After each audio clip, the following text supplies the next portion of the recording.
Hello guys, and welcome back to the channel. Now guys, I say this not to be disparaging, but sometimes I wonder if we're dealing with some form of a mental imbalance here. Sometimes I wonder anytime I come across the narrative of this guy or the things that he has to say, I wonder if this guy actually needs to be tested for drugs. And I say this again, not to disparage, but really I am bringing you into the loop as to the sort of mindset or the sort of trigger alarms that goes off in my head anytime I come across a narrative from this guy. And this is an example, guys. I bring you this: Nigerians can't continue seeking medical treatment abroad. And this is a statement being made by Buhari. So now you see where I am coming from with that preamble. So this is Buhari saying this. So that's the headline.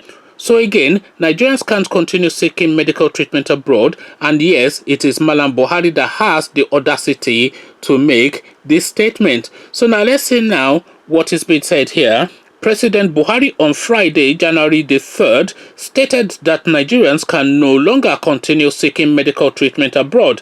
President Buhari, who was represented at the inauguration of some projects at Alex Ekweme Federal University Teaching Hospital in Abakaliki, Ebonyi State by Minister of Science and Technology, Ogbonnaya Onu, said that Nigerians going abroad for treatment is not good for the country and must stop. So yes, it is indeed Buhari who, if he sneezes for 1 second, is on a flight to London. We all know how the first year of this guy panned out, when half of that year was spent, of course, in London on treatment, and is constantly throughout the duration of his term in office till date, always on a plane to London, all of course paid for by the Niger Delta wealth that he sits on top. This is the guy now that is making this audacious statement that you, the Talakawas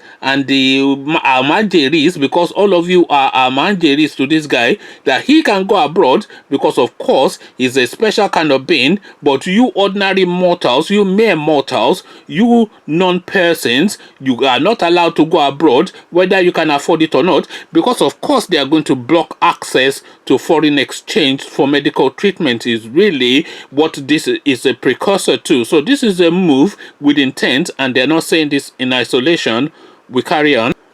The Nigerian leader also disclosed that his administration has paid attention to the health of Nigerians and will continue doing so with the commissioned projects. So now what if you look at the budget for the health ministry, is one of the lowest budgets in the country. The health ministry in the whole of Nigeria that facilitates for in excess of 200 million people is not up to a quarter of a local authority in the United Kingdom. And this of course is what this guy is saying, that is facilitating for. And if you look at the Nigerian state, it's a fairly wealthy country, but of course if you look at the budget for health services, then you would think that it was just some low down rundown country, which of course it is not. So now let's read the full text of what he said, or what was said on his behalf.